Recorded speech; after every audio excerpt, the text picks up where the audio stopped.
The gunshot cracked through the dry Arizona air like a whip, and Colton Rivers threw himself off his horse before his mind had fully registered the danger. Rico wasn't much of a town, just a scattered collection of sun-bleached buildings huddled together in the desert heat, but it had been peaceful until about 30 seconds ago. Now 3 men on horseback were circling a woman who had been leading a pack mule along the dusty road, and the tallest one had just fired into the air to make her stop running.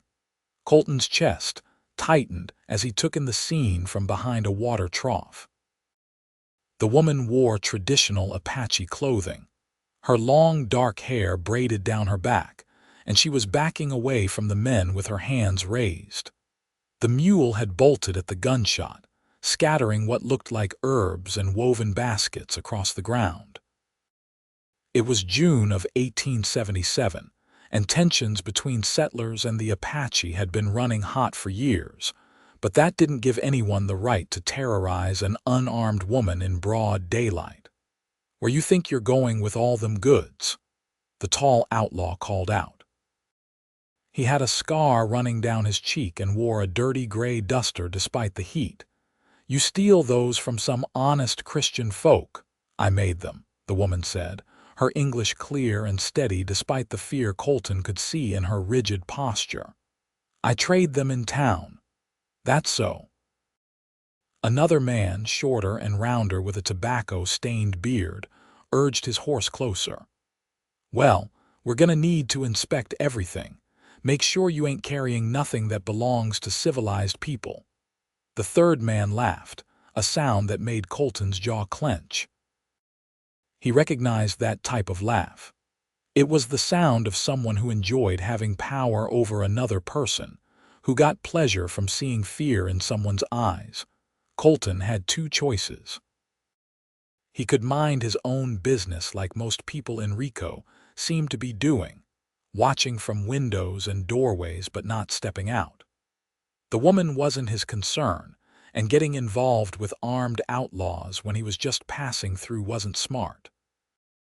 Or he could do what his mother had raised him to do, what his father had died doing, which was stand up when standing up was needed. His hand moved to his Colt revolver as he stood. 24 years of life had taught him that sometimes the right choice and the smart choice weren't the same thing. "That's enough."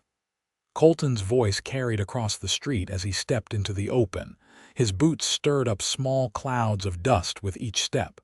"The lady said she made those goods herself. I suggest you believe her and ride on." The 3 men turned their horses to face him. The tall one with the scar studied Colton with eyes that had gone cold and calculating. "This ain't your business, cowboy. Best keep walking before you get hurt." "Can't do that."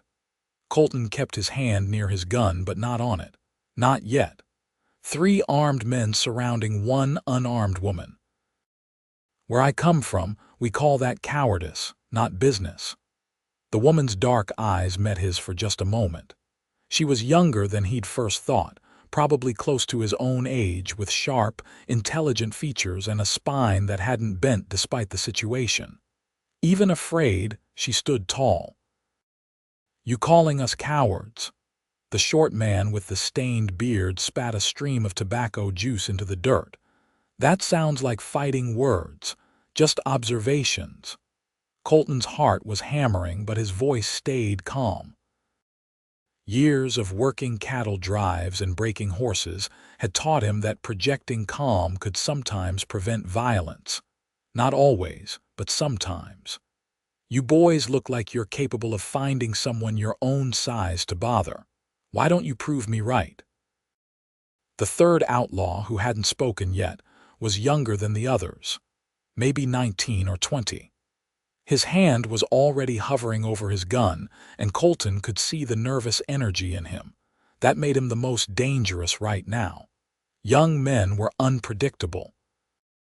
"We don't need to prove nothing to you," Scarface said, but Colton could see him thinking, weighing the situation. "But I'll tell you what. You want this Apache squaw so bad, you pay us for her trouble and we'll ride on." "She didn't cause you any trouble." Colton took another step forward. "But I'll give you something more valuable than money. I'll give you the chance to leave here without anyone getting shot. There's 3 of us and 1 of you." The young one's voice cracked slightly. "You ain't good enough odds. Maybe not." Colton shrugged, his eyes never leaving Scarface, the obvious leader. "But I'll get at least 1 of you, probably 2. Which one of you wants to die in the dirt over some baskets and dried herbs?" "You." He looked at the young one, who flinched. "You're fast, I can see it.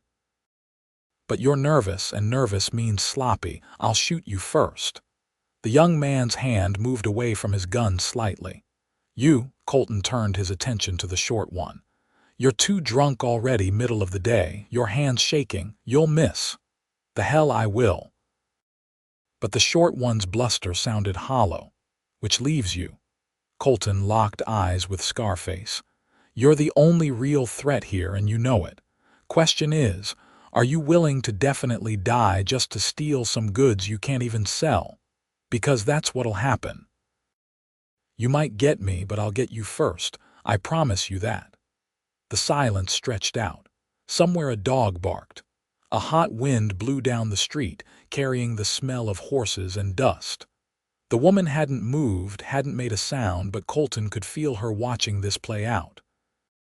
Scarface's hand twitched. For a heartbeat, Colton thought it was going to go bad. Then the outlaw laughed, though it sounded forced. "You're either the bravest fool I ever met or the dumbest. Maybe both." He tugged on his reins. "She ain't worth dying over, but you watch yourself, cowboy. We don't forget faces." "Neither do I." Colton kept his hand near his gun until all 3 men had turned their horses and ridden off toward the edge of town. Even then, he waited until they disappeared behind the old church before he let himself breathe normally. The woman was gathering her scattered goods, moving quickly and efficiently. Her hands were steady despite what had just happened. Colton walked over and knelt to help, picking up a woven basket with an intricate geometric pattern worked into it. "This is beautiful work," he said, handing it to her. "Thank you." She took it without looking at him directly, continuing to collect the dried herbs and small clay pots. "And thank you for helping. You did not have to do that. Couldn't really stand by and watch." Colton found another basket, this one smaller with what looked like a watertight weave. "I'm Colton Rivers." She paused then, meeting his eyes fully for the first time. Hers were the color of rich earth, intelligent and assessing. "Sena Crow. That your mule?" Colton pointed at the animal, which had stopped about 50 yards away and was now watching them warily. "Yes. Her name is Sage. I'll get her." Colton stood and walked slowly toward the mule, speaking in low, calm tones. Animals had always responded to him, and Sage was no exception. Within a few minutes, he'd convinced her to let him take her lead rope and walk her back to where Sena was reorganizing her pack.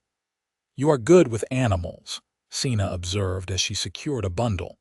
"Grew up around them. Worked cattle drives since I was 15. Colton helped her lift a larger basket onto the mule's back. "You trade these in Rico?" "Sometimes. The general store owner buys my baskets. His wife likes the herbs I gather."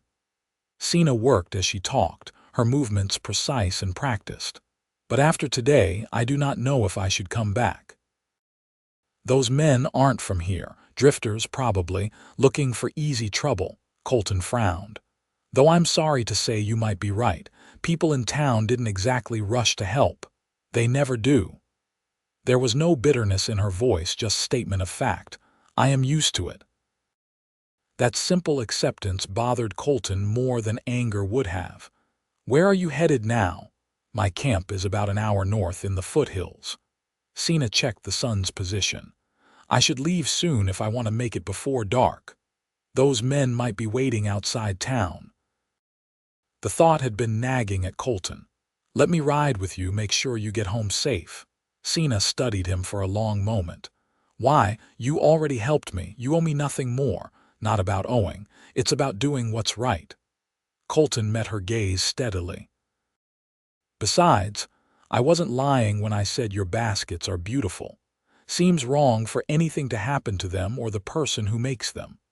Something shifted in Sena's expression, a slight softening around her eyes. "You may ride with me, Colton Rivers. I would be grateful for the company." They set out together, Colton on his bay mare beside Sena and her mule. The landscape around Rico was harsh but had its own beauty, all red rock formations and tough desert plants that somehow survived the brutal conditions. The sun beat down on them as they followed a trail that only Sena seemed able to see. "How long have you been trading in Rico?" Colton asked after they'd ridden in silence for a while. "3 years, since my father died and I was on my own." Sena kept her eyes on the path ahead. "My mother taught me to weave before she passed when I was young. My father taught me which plants have medicine and which have poison. Now I use both skills to survive. No other family, not close by. My father's sister lives 2 days' ride east with her husband's people, but I wanted to stay near my father's grave, and the land here is good for the plants I need." She glanced at him. "What about you? Do you have family?" "Not anymore. My mother died of fever when I was 20. My father was killed years before that, breaking up a fight between 2 drunken miners. He was sheriff of a small town in Texas." Colton smiled slightly at the memory. He always said the badge didn't make him responsible for people, being human did. "He sounds like a good man." He was. "Died for it too, which my mother never quite forgave him for, though she understood." Colton adjusted his hat against the sun. "I've been drifting mostly since she passed. Working cattle drives, breaking horses, taking odd jobs. Haven't found a place that felt like home yet." Sena nodded slowly. "Being between places is hard. You are never at rest." "That's it exactly." Colton appreciated how well she'd articulated something he'd been feeling but couldn't quite name. "You know that feeling? In a different way, yes. I am Apache, but I live alone, not with my people. I trade with settlers, but I am not one of them. I am between 2 worlds, never fully in either." She guided Sage around a rocky outcrop. "Sometimes it is lonely." The honesty in her words struck Colton. Most people he met kept their real feelings guarded, hiding behind pleasantries and small talk. Sena spoke truth plainly, without decoration. He found he liked that. They talked more as they rode, the conversation flowing easier than Colton had expected. Sena told him about the different plants she gathered, how to identify them and what they could cure. He told her about a cattle drive where they'd been caught in a flash flood and had to swim the herd across a swollen river. She actually laughed at his description of trying to stay on his horse while the current tried to sweep them both away, and the sound was clear and genuine. The sun was starting to lower when they reached the foothills. Sena led them up a narrow trail between tall rocks, and suddenly they emerged into a small, sheltered canyon. A stream ran through it, creating a ribbon of green in the brown landscape. A simple but well-made shelter stood near the water, constructed of wood and canvas with woven mats covering the entrance. "This is beautiful," Colton said, and meant it. The canyon was hidden enough to be private but open enough to not feel enclosed. "You made all this yourself?" "My father and I built the shelter together before he died. I have maintained it and improved it since." Sena dismounted and began unpacking Sage. "Would you like water? Food? It is the least I can offer for your help and company." Colton knew he should probably decline and head back to Rico, but he found he didn't want to. "Water would be good, thank you." He helped Sena unload the mule and settle Sage in a small corral area. His horse, Dancer, he unsaddled and let drink from the stream before hobbling her to graze. When he turned around, Sena had produced a water skin and what looked like some kind of journey bread wrapped in cloth. They sat by the stream as the sun painted the canyon walls orange and gold. The water was cold and tasted faintly of minerals. The bread was dense and slightly sweet, made with honey and ground nuts. "This is good," Colton said. "You make it?" "Yes, it keeps well on long trips." Sena broke off a piece for herself. "Colton, may I ask you something?" "Sure, those men today, you would have fought them. You would have died, maybe, to help me." "Why?" She looked at him directly. "Most people would not. I am curious about you." Colton thought about how to answer. "My father used to say that a person's character is what they do when no one's watching and no one will reward them. Those men were wrong. What they were doing was wrong, and I couldn't just walk past that. Wouldn't have been able to live with myself. Even for a stranger. Even for an Apache woman." There was no challenge in her tone, just genuine curiosity. "Would you have done different? If you'd seen someone in trouble, would you have helped them regardless of who they were?" Sena smiled, small but real. "Yes, I suppose I would have." "Then you understand." They watched the light fade from the canyon walls. Birds called to each other as they settled for the night. The stream burbled over rocks. It was peaceful in a way that Colton hadn't felt in a long time. "I should head back before it gets full dark," he finally said, though he was reluctant to leave. "But I'm glad I met you, Sena Crow, truly." "I am glad too." She stood when he did. "Will you come back to Rico?" "Don't know. Wasn't planning on staying, but I haven't decided where I'm going next." Colton went to get Dancer. "Why? If you do, you could visit. If you wanted." Sena looked almost shy for the first time. "I do not get many visitors, and I enjoyed our talk today." Something warm spread through Colton's chest. "I'd like that. I'd like that very much." He rode back to Rico under the stars, his mind full of dark eyes and honest words and a woman who lived alone in a canyon and wove baskets so beautiful they seemed like art. When he reached the small boarding house where he'd taken a room, he found himself making a decision. Maybe he'd stay in Rico a while longer after all. The next week passed slowly. Colton picked up work at the local stable, helping the owner with repairs and handling the horses. It wasn't hard work, but it kept him busy and gave him a reason to stay. He told himself he wasn't waiting for anything in particular, but he knew that was a lie. He was thinking about Sena. She'd been in his thoughts constantly since that day. The way she'd stood up to those outlaws, scared but defiant. The intelligence in her eyes when she talked about the plants she gathered. Her laugh by the stream. The loneliness she'd admitted to, which echoed his own. He found himself hoping she'd come back to town to trade. Then he felt foolish for hoping. Then he'd remember the way she'd asked if he might visit, and the hope would come back. It was early on a Wednesday morning, 8 days after he'd met her, when someone knocked on the door of the small room he'd rented above the stable. Colton had been awake for a while, already dressed, trying to decide if he should just ride out to her canyon. Would that be presumptuous? Too forward? Or would she be glad to see him? He opened the door and froze. Sena stood in the hallway, wearing a different dress than before, this one with blue beading along the shoulders. Her hair was loose, falling past her shoulders like a dark waterfall. She looked nervous, her hands clasped in front of her. "Sena." Colton tried to recover from his surprise.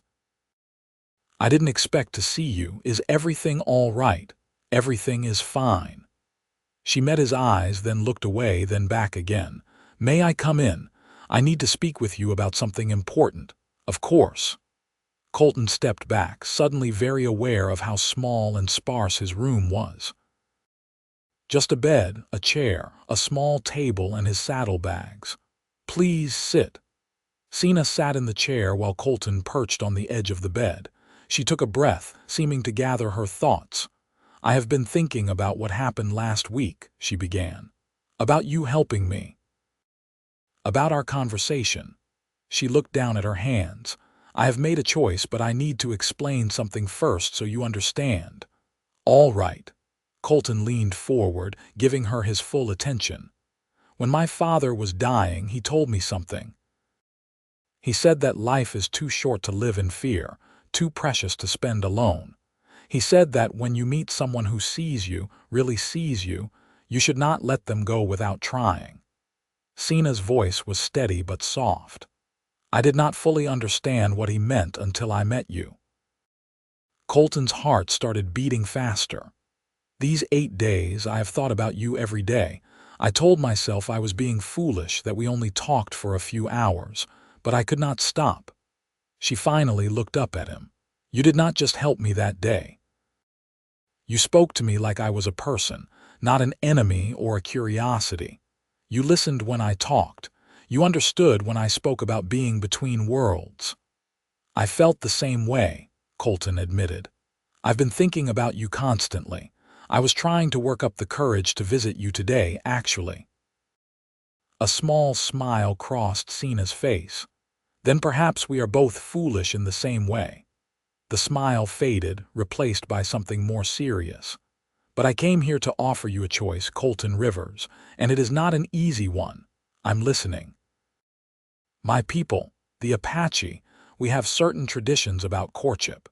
It is not like with the settlers, with their long engagements and formal dances.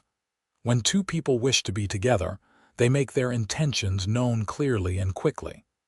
Life in the desert teaches us not to waste time. Sena stood and moved closer to where Colton sat. I came here to ask if you would consider courting me, with the intention of marriage if we suit each other. I know this is forward. I know we have only met once. But I feel something when I think of you, something I have not felt before, and my father taught me not to ignore such feelings. Colton stared at her, his mind racing. Marriage. She was talking about marriage. It was crazy, impulsive, absolutely not the careful, reasonable thing to do. It was also exactly what he wanted.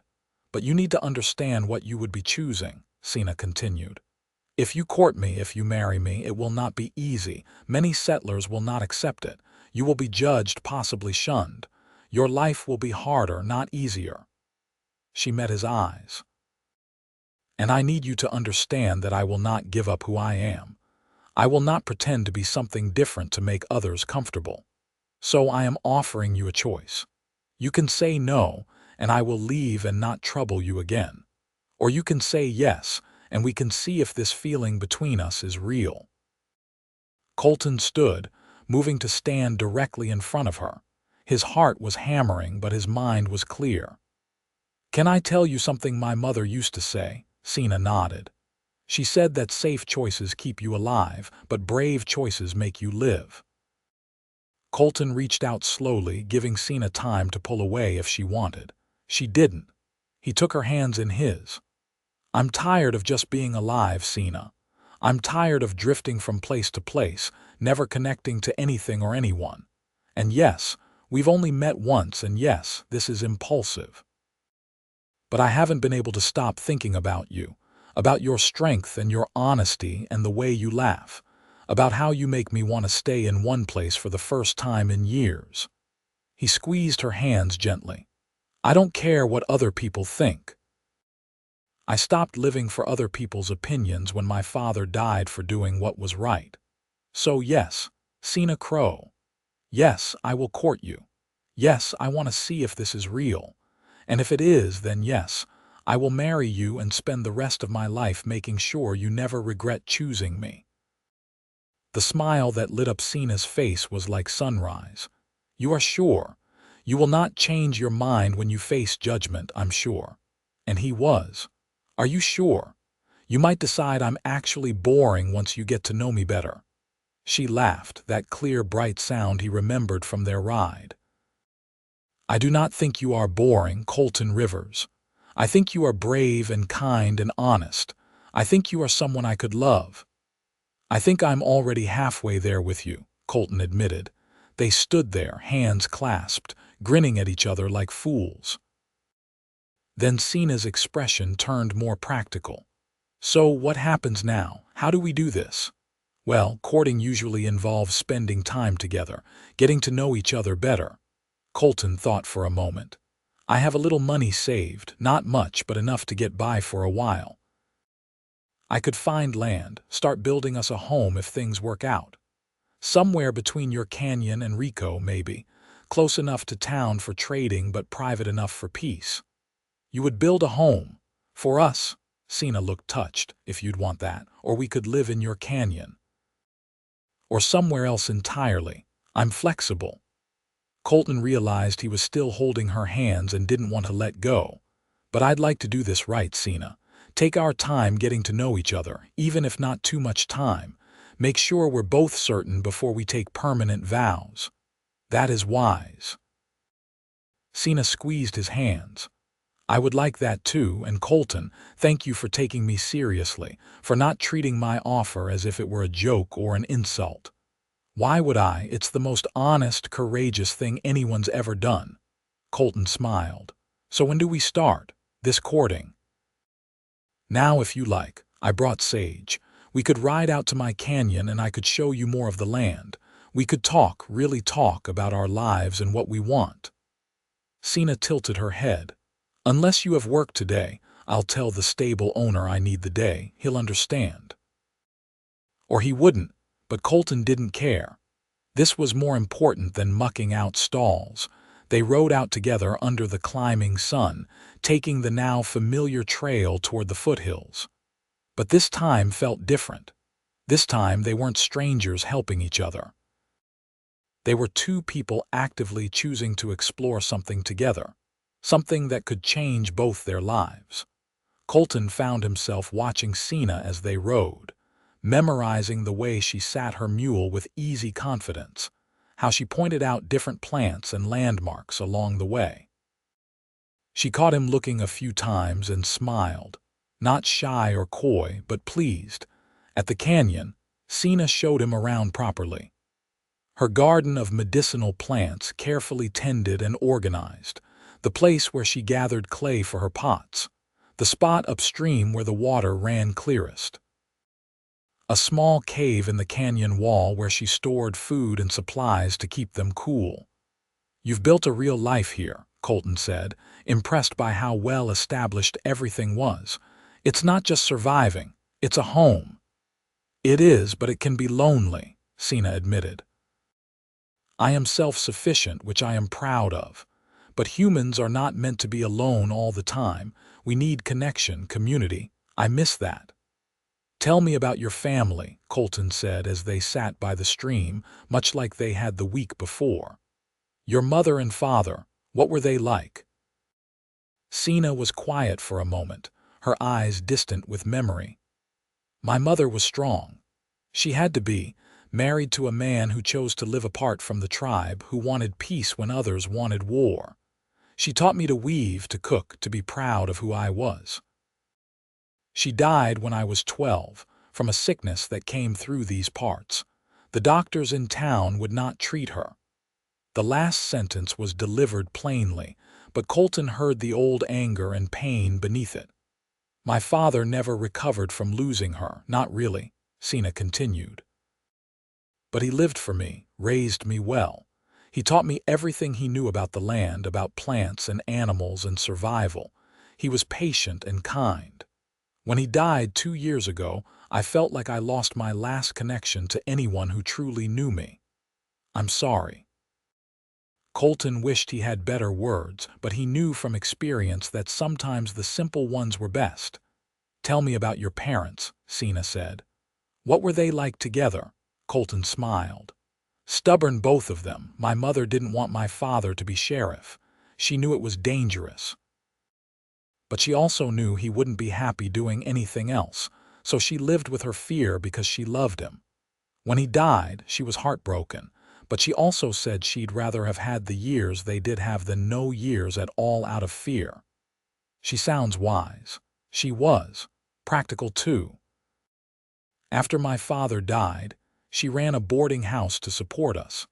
Taught me that honest work was nothing to be ashamed of, no matter what kind it was. And she taught me to judge people by their actions, not their words or appearances. Colton plucked a stem of grass and twirled it between his fingers. I think she would have liked you, Because I am honest. That and because you're brave. She respected bravery. Colton looked at Sena. Coming to my door this morning, laying out your feelings and your offer so plainly, that took courage. I was terrified, Sena admitted. I thought you might think I was crazy or improper. Maybe a little crazy, Colton teased gently, but in the best way, the kind of crazy that makes life interesting. They spent the whole day together, talking about everything and nothing. Sena told him about learning to track animals from her father, about the year locusts came and destroyed everything, and they had to travel far to trade for food. Colton told her about the cattle drive where a cowhand was struck by lightning and survived, about learning to break horses from an old Mexican rancher who treated him like a grandson. As the afternoon wore on, they moved from conversation to comfortable silence. Sena worked on a basket while Colton repaired a broken section of her corral fence. It felt domestic and right, working alongside each other without needing to fill every moment with words. Colton, Sena said as he was finishing up the repairs, may I ask you something personal? Anything. Have you ever been in love before? Ever wanted to marry anyone? Colton set down his tools and considered the question honestly. I thought so once. I was 21, working a ranch in Texas. There was a girl there, daughter of the foreman. Pretty sweet. We courted for a few months. He shook his head at the memory. But I realized I was more in love with the idea of settling down than with her specifically. We didn't really know each other, not deeply. When I left for another job, I was more relieved than sad. What about you? There was a young man from my father's sister's tribe. He wanted to court me when I was 19. He was handsome, skilled at hunting, well respected. Sena's hands kept working the basket as she talked, but when he looked at me, he saw an Apache wife who would cook and sew and bear children. He did not see me, Sena. He did not care about my weaving or my plant knowledge or my thoughts, so I said no. His loss. Colton meant it. I think so too, Sena said with a smile. I decided I would rather be alone than be with someone who only saw part of me. But with you, I feel like you see all of me. Even after only meeting once, you understood things about me that others never have. Because we're similar, I think. Both caught between places, both trying to figure out where we belong. Colton moved to sit beside her, watching her hands work the basket reeds with practiced skill. Maybe we belong with each other. Sena set down her work and turned to face him fully. I think maybe we do. Is it too soon to feel this certain? Probably, Colton admitted. But I don't care. Do you? No. Sena reached out and touched his face, her palm warm against his cheek. I feel like I have been waiting for you without knowing I was waiting. Colton covered her hand with his own. Can I kiss you? Yes. He leaned in slowly, giving her time to change her mind. She didn't. Their lips met softly, tentatively at first, then with more certainty. Sena's hand slid from his cheek to the back of his neck. Colton's hand found her waist. The kiss deepened, and Colton felt something click into place in his chest, like a key turning in a lock he hadn't known existed. When they finally pulled apart, both breathing a little harder, Sena smiled. Well, that was. Yeah, Colton agreed, slightly dazed. It was. They sat close together as the sun began to set, Sena's head resting on Colton's shoulder. What do we do now? She asked quietly. Keep seeing each other. Keep learning about each other. In a few weeks or months, when we're both sure, we get married. Colton ran his fingers through her loose hair, marveling that he was allowed to do this. I'll need to find steady work, save money, start building us a home. I can help with that. I make money from my trading. Sena lifted her head to look at him. We can build it together, a home that is both of ours. Together, Colton agreed. I like the sound of that. He rode back to Rico late that night, his head full of plans and possibilities. Over the next weeks, he and Sena fell into a pattern. He would work at the stable during the day, and every evening he'd ride out to her canyon. They would share a meal, talk about their days, work on projects together. Slowly, they were building a life. Colton started scouting land, looking for the right place to build their home. It needed to be close enough to Rico for practical purposes, but far enough away to offer privacy. Most importantly, it needed to feel right to both of them. It was Sena who found it. She took him to a spot about 3 miles from town, a small valley with a year-round spring and a grove of cottonwood trees. "My father showed me this place once," she said as they stood overlooking it. "He said it was special. Good energy here. Good water, good soil, good shelter from wind." "It's perfect." Colton could already picture a house there, a barn for animals, maybe even a small garden. "You think this could be home with you?" "Yes," Sena took his hand. "Let us make it home." They started building the next week. Colton bought lumber from the sawmill in Rico, and Sena contributed money from her trading. They worked together, Colton handling the heavy construction while Sena focused on the details and finishing work. Some of the men from town came out to help, curious about what Colton was doing. When they saw Sena working alongside him, understanding dawned. "You're building this for her?" one man asked, not quite disguising his disapproval. "With her," Colton corrected. "We're building it together." There was muttering, some judgment, exactly what Sena had warned him about. But there were also a few people who surprised him. The stable owner, a gruff man named Bill Carson, came out one Sunday with his son and spent the day helping frame the walls. "Your business who you love," he said simply when Colton thanked him. "You're a good worker and a decent man. That's what matters to me." The general store owner's wife, Martha, started buying more baskets from Sena and spreading word about their quality. "These are the finest baskets I've ever seen," she told Colton one day when he came to buy supplies. "That woman has talent. You're lucky to have found her." "I know," Colton said. "Luckiest day of my life when I met her." Still, there was hostility too. Some people refused to do business with Colton once they learned about Sena. Someone broke into their building site one night and smashed several days' worth of work. They rebuilt. Someone spread rumors about Sena, ugly things that Colton heard third-hand. He confronted the sources directly, his usually calm demeanor turning cold and dangerous. The rumors stopped through it all. Sena remained steady. "This is what I warned you about," she said after a particularly frustrating day when the local preacher had lectured Colton about proper Christian behavior. "People will judge.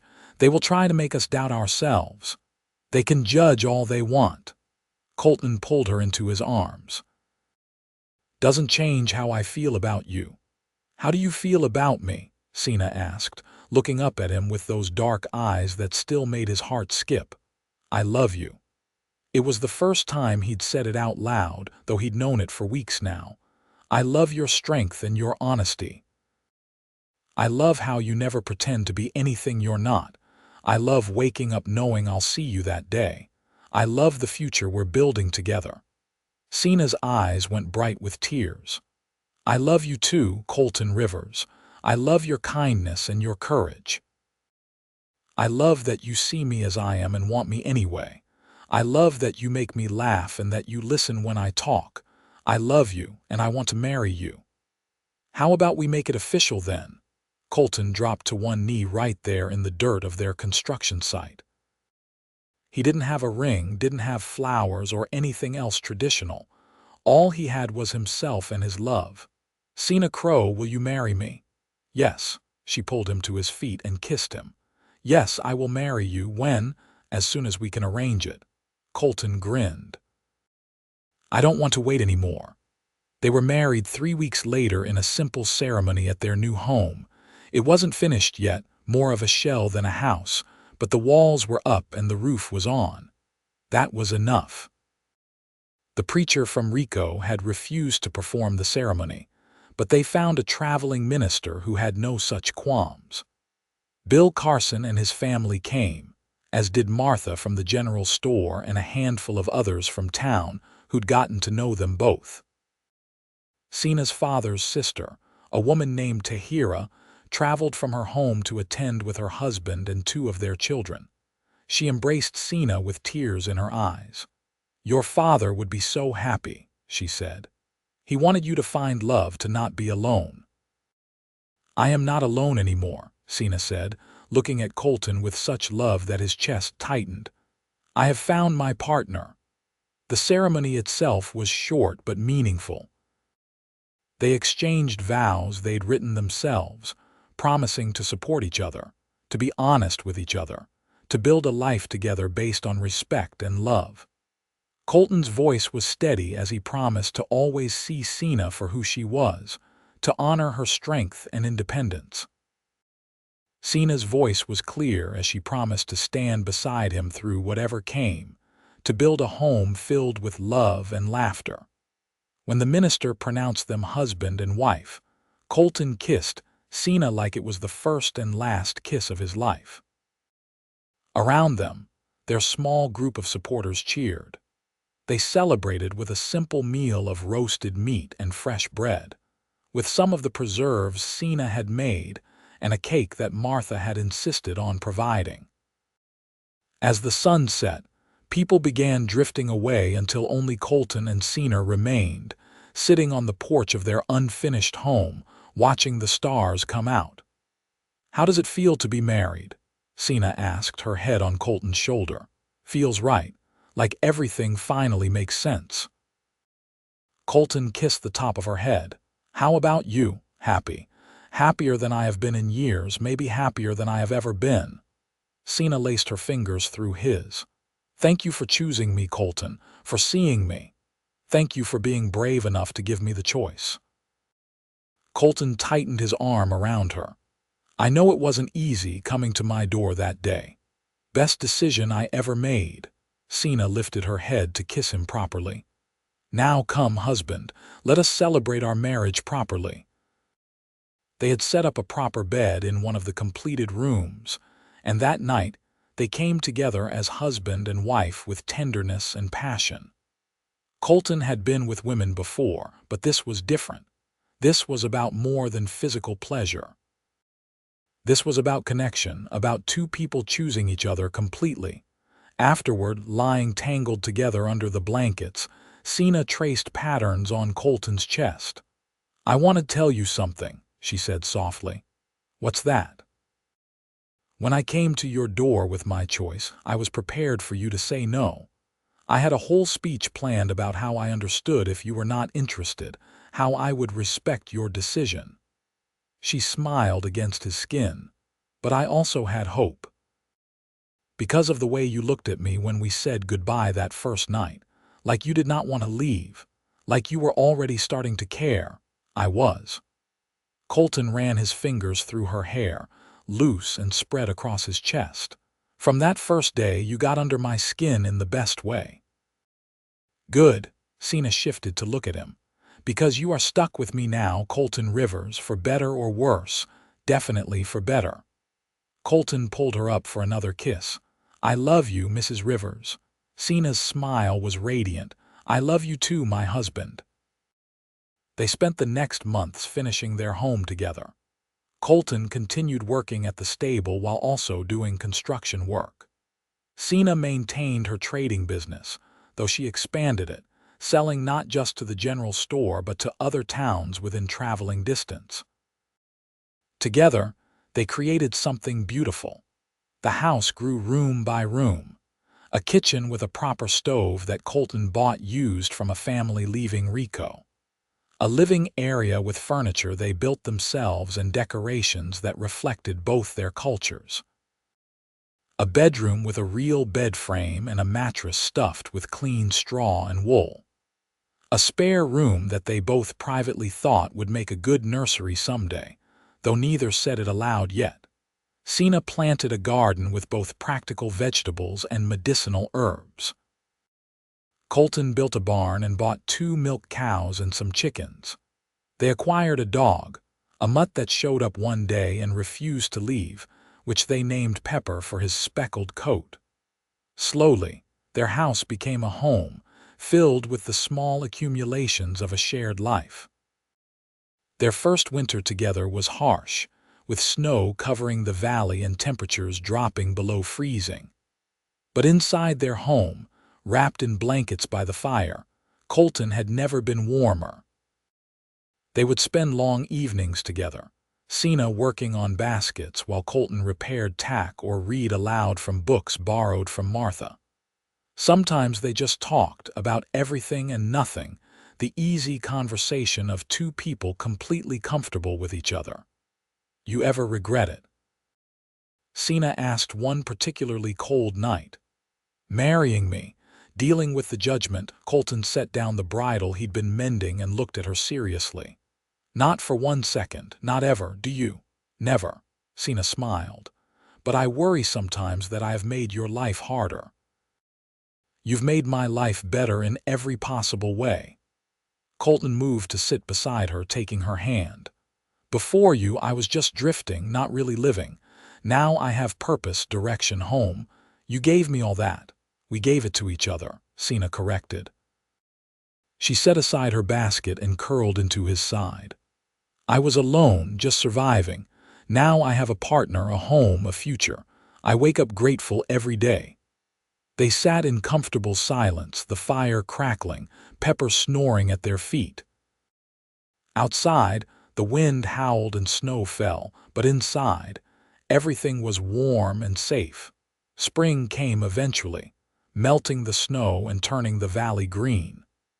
Sena's garden flourished, and she began teaching Colton about the different plants and their uses.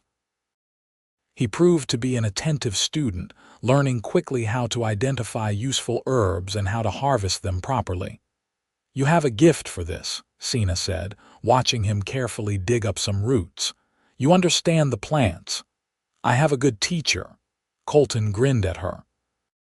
"Plus, I like learning things that matter that I'll actually use."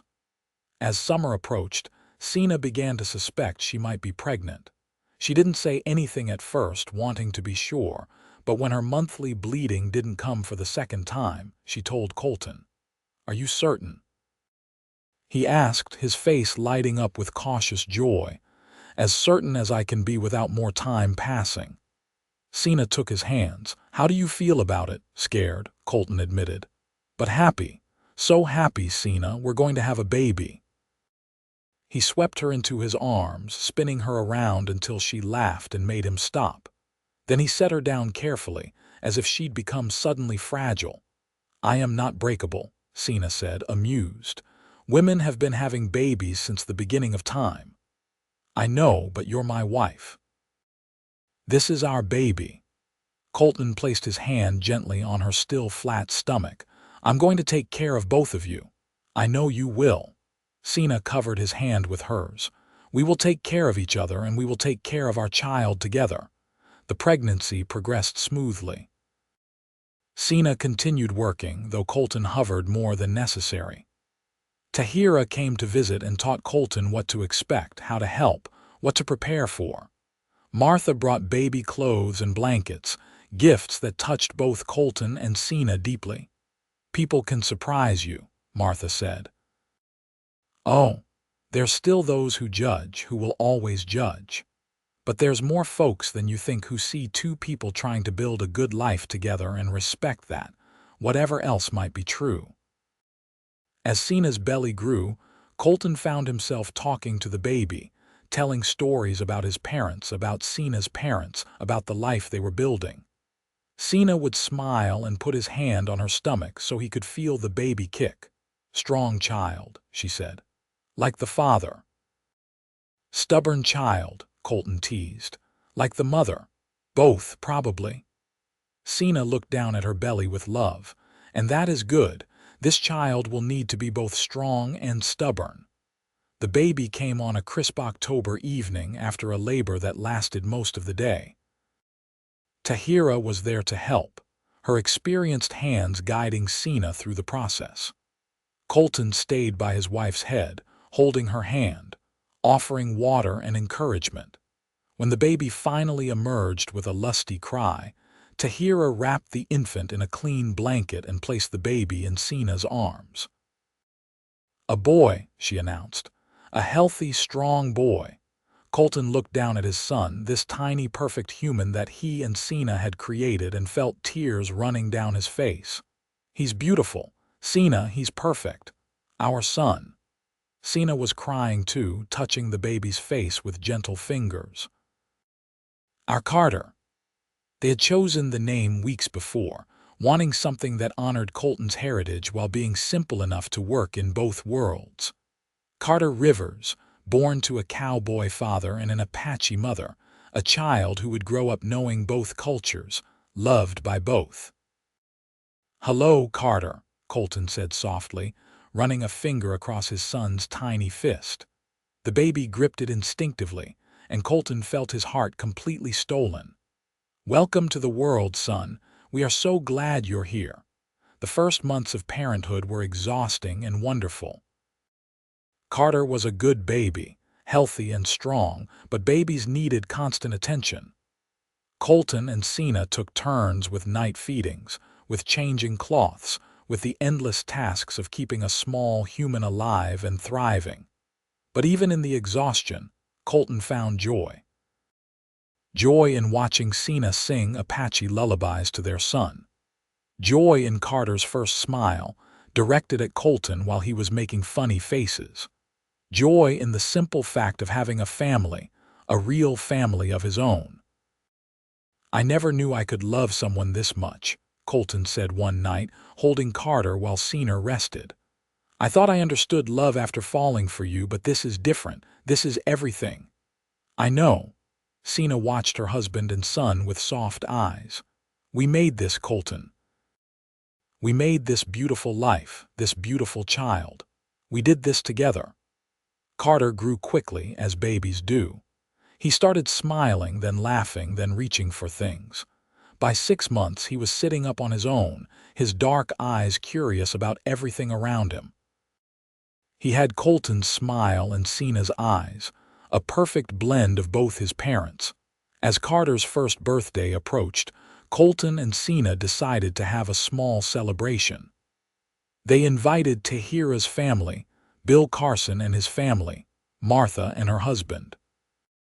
It was a mix of cultures and backgrounds, but somehow it worked, everyone united in their affection for the laughing toddler who was learning to pull himself up on furniture.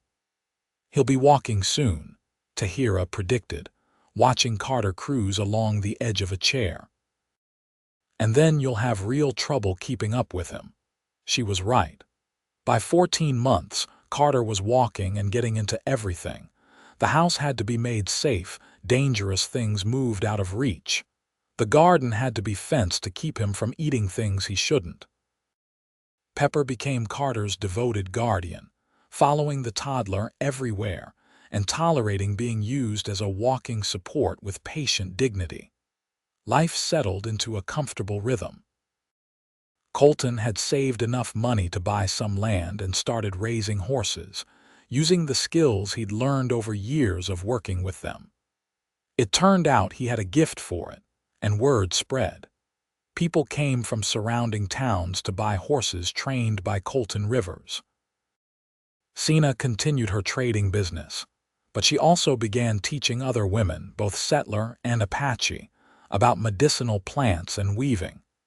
She became known as someone who bridged worlds, who could speak to both cultures with equal ease. Their home became a place where different people mixed naturally. It wasn't always easy. There were still those who disapproved, who muttered about mixed marriages and children caught between worlds. But increasingly, those voices were drowned out by the evidence of what Colton and Sena had built together.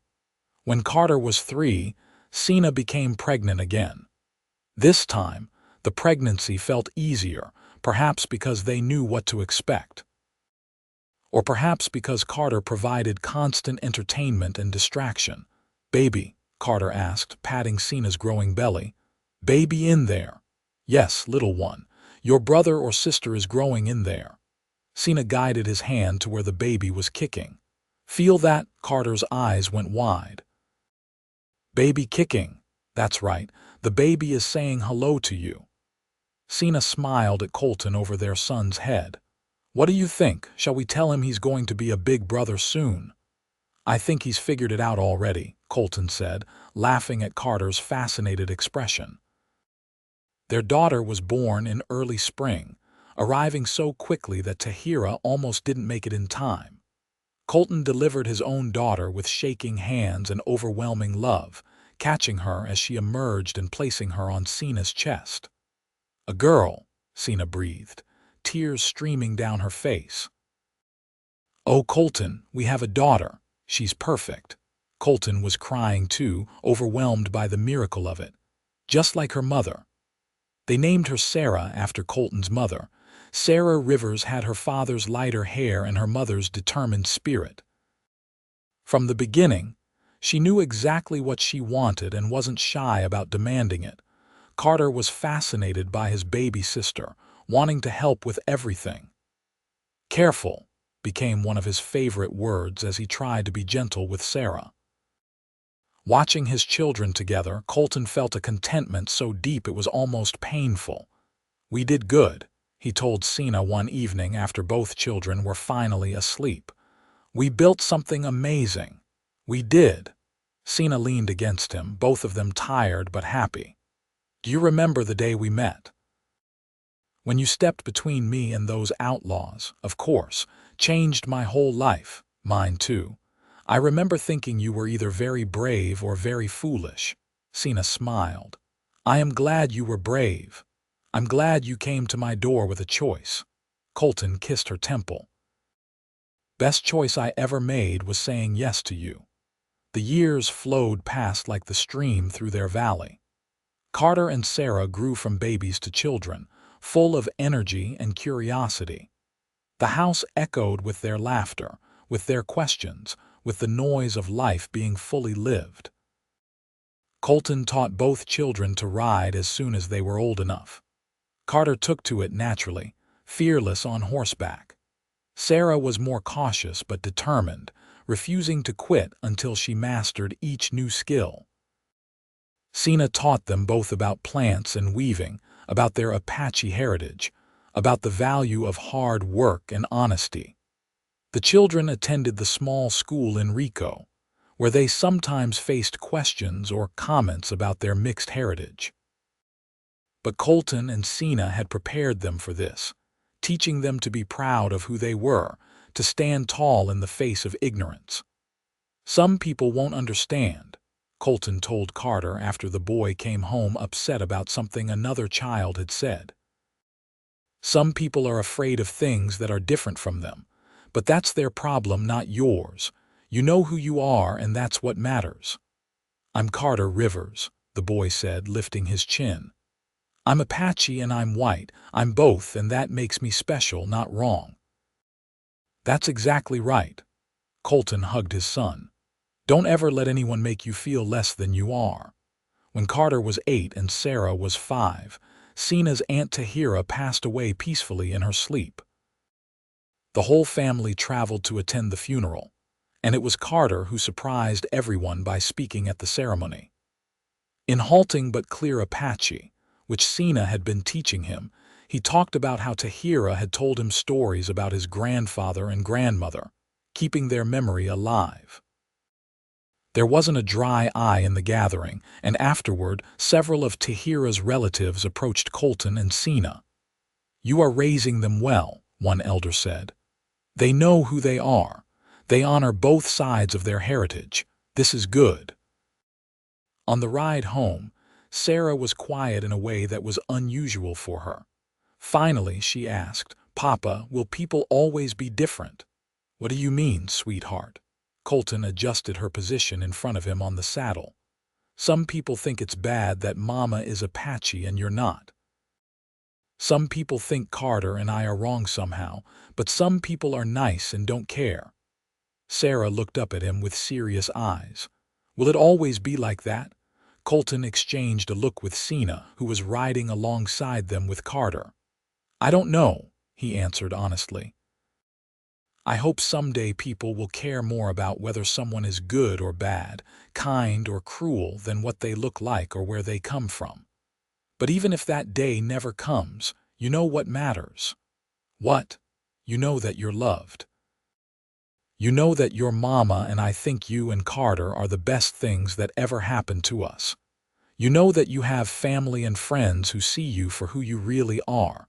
That knowledge, that love, it's stronger than any hate or ignorance. Colton hugged her close. Can you remember that? I'll try. Sarah snuggled against him. I love you, Papa. I love you too, little one, so very much. The years continued to pass. The horse business thrived, with Colton earning a reputation as one of the best trainers in the territory. Sena's medicinal herbs became sought after, with people traveling from far away to consult with her about various ailments. Together, they built not just a home but a legacy. Carter grew into a young man who was comfortable in both worlds his parents came from. He had Colton's way with horses and Sena's knowledge of the land. At 18, he was already helping Colton with the training business, showing the same gift with animals his father had. Sarah, at 15, was fierce and independent like her mother, with a quick mind and quicker tongue. She helped Sena with the herb business and had started her own small trade in beadwork, creating intricate designs that sold well in Rico and beyond. One evening, with both children grown enough to be independent but still living at home, Colton and Sena sat on their porch watching the sunset. It had become a ritual over the years, this quiet time together at the end of the day. "You remember what you said to me the day we met?" Sena asked, taking Colton's hand. "After you drove off those outlaws." "I said a lot of things that day." Colton smiled. "Which part?" "You said my baskets were beautiful." Sena squeezed his hand. "It was such a small thing, but it meant so much. You saw my work, really saw it, not just as something an Apache woman made, but as something that had value and beauty in itself." "They were beautiful. They still are." Colton brought her hand to his lips and kissed it. "You're beautiful. Inside and out, then and now. We have built a good life, haven't we?" Sena leaned her head on his shoulder. "Despite everything, despite all the judgment and difficulty, we built something beautiful. We did. And we're not done yet." Colton wrapped his arm around her. "We've got years ahead of us still. More horses to train, more herbs to gather, more sunsets to watch together, more grandchildren to spoil eventually." Sena laughed. "I see how Carter looks at the Miller girl in town. And Sarah has been spending a lot of time helping that young man at the general store with his accounts." "Don't rush them," Colton protested, though he was smiling. "They're still young. Not that young. Carter is the same age you were when you defended me from those outlaws." Sena lifted her head to look at him. "Can you believe that was nearly 20 years ago? 20 years since my life really began." Colton cupped her face in his hands. 20 years since I met the woman who would become everything to me. 20 years of loving you, Sena, and it's still not enough. I could have 100 years with you and it wouldn't be enough. Then we will have to make the most of however many years we get." Sena kissed him, soft and sweet. "I love you, Colton Rivers. Thank you for being brave enough to step into that street all those years ago. Thank you for being brave enough to come to my door with a choice." Colton kissed her again. "Best decision either of us ever made." As the sun set over their valley, painting the sky in shades of orange and gold, Colton held his wife close and thought about the journey that had brought them here. A chance encounter in a dusty street. A bold choice offered and accepted. Years of building a life together, facing judgment and difficulty, but finding joy and love in each other. Their children were inside, arguing good-naturedly about something. The horses were settled in the barn. The garden was flourishing in the summer heat. Everything they had worked for, everything they had built surrounded them. It wasn't a perfect life. There were still people who judged them, still moments of difficulty and pain. But it was their life, built on love and respect and the courage to choose each other despite what anyone else thought. And really, Colton thought as Sena laughed at something he said, what more could anyone ask for than that? The years that followed brought more changes, as years always do. Carter did indeed court and eventually marry the Miller girl, a sweet-natured young woman named Emma who fit into the Rivers family like she'd always belonged. They built a house on the edge of Colton and Sena's property, and Carter continued working with the horses. Sarah, true to form, surprised everyone by falling in love with a young Apache man she met through Sena's trading connections.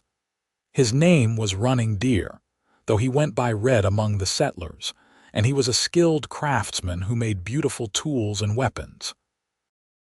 After a proper courtship that satisfied both Apache and settler traditions, they married in a ceremony that blended both cultures beautifully. Colton and Sena's home became the center of a growing family. Emma gave birth to twin boys, making Colton and Sena grandparents for the first time. Sarah and Red had a daughter the following year, then another son. The house that had once seemed almost too large for just the two of them was now constantly filled with the sound of grandchildren. "Listen to that," Colton said one afternoon, watching his grandsons chase each other around the yard while his granddaughter picked flowers with Sena's help. "That's the sound of a life well lived." "It is," Sena agreed.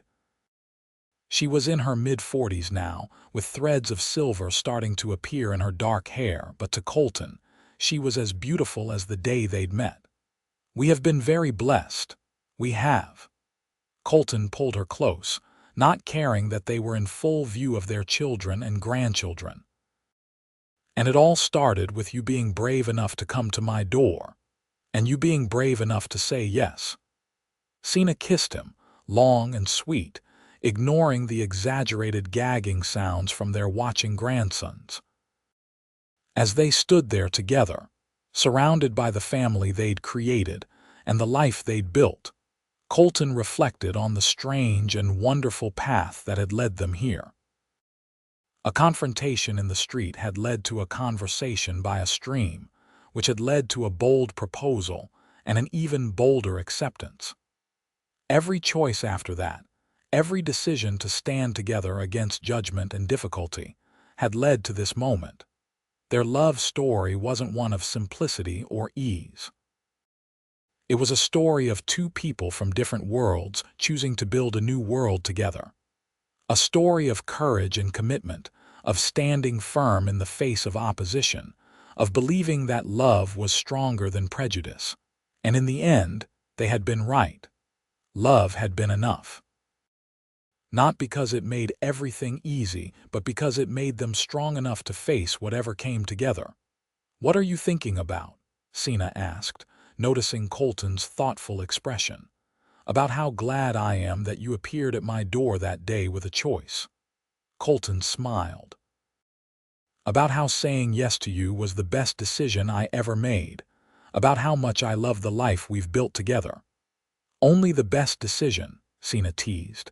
"Not the smartest, not the most logical, those two, but mostly the best." Colton turned to fully face her, taking both her hands in his. "Every day with you has been a gift, Sena. Every challenge we've faced together has made us stronger. Every joy has been sweeter because I got to share it with you. I would do it all again in a heartbeat. So would I." Sena's eyes were bright with emotion. "You gave me everything I never knew I needed. A partner, a family, a home where I belong completely. You saw me, really saw me, and chose me anyway. You loved me not despite who I was, but because of it. Always." Colton kissed her forehead, her cheeks, her lips. "Always and forever." "Forever," Sena echoed. "That sounds perfect."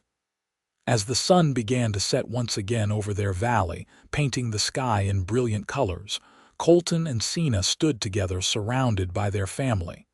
Their children were grown and happy, building their own lives while remaining close. Their grandchildren were healthy and loved, growing up knowing both sides of their heritage with pride. The house they'd built with their own hands stood strong and welcoming, filled with years of memories and love. It was, Colton thought, more than he'd ever dreamed possible that day. He'd stepped into a dusty street to defend a woman he didn't know from men who thought power came from guns and intimidation.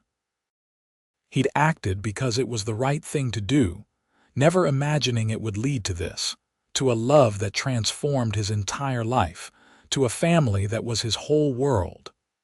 "Come on," Sarah called from the porch where she'd been setting up dinner. "Food's ready, and you two can stop being romantic for 5 minutes to come eat." "We're coming," Colton called back, though he didn't immediately move. He looked at Sena, really looked at her, trying to memorize this moment. The way the setting sun caught the silver in her hair. The smile lines around her eyes that came from years of laughter. The strength in her posture that had never wavered, not in all their years together. "I love you," he said simply. "I love you too." Sena pulled him toward the house.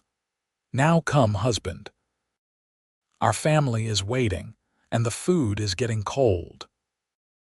They walked together toward the house, filled with the people they loved most in the world, their hands linked as they had been for 23 years of marriage, their hearts still as connected as they'd been from that first conversation by a stream. The story that had begun with a cowboy defending a native woman from outlaws, that had continued with that woman appearing at his door with a choice, had become a tale of enduring love, of family, of building a life that honored both their heritages while creating something entirely new. It was a story of courage, of choosing love over fear, of standing together against a world that didn't always understand or accept them. And as they sat down to dinner surrounded by their children and grandchildren, the conversation flowing easy and warm around them, Colton knew that their story had the best possible ending. Not because it was simple or perfect, but because it was theirs, built on love and respect and the daily choice to stay together no matter what came. Years later, when Colton and Sena were in their 60s and their grandchildren had given them great-grandchildren to spoil, they would still sit on their porch at sunset, hands linked, watching the day fade into night. And they would still marvel at how one act of courage, one bold choice, had led to a lifetime of love and a family that spanned worlds. Their legacy wasn't just the successful horse ranch or Sena's renowned medicinal practice, or even their children and grandchildren, though those were all important. Their true legacy was the example they'd set. That love could bridge any divide, that courage to stand for what was right mattered more than others' opinions, and that a life built on honesty, respect, and commitment to each other could weather any storm. No regrets. Sena asked one evening the question that had become a ritual between them over the years. "Not a single one," Colton answered as he always did. "You? Never." Sena squeezed his hand. "Only gratitude for every moment." And as the sun set over the valley they'd made their home, over the land they'd worked together, over the life they'd built from scratch, Colton and Sena Rivers sat together in perfect contentment, knowing that their story had been, from beginning to end, exactly what a love story should be. Challenging, rewarding, real, and absolutely, completely worth it.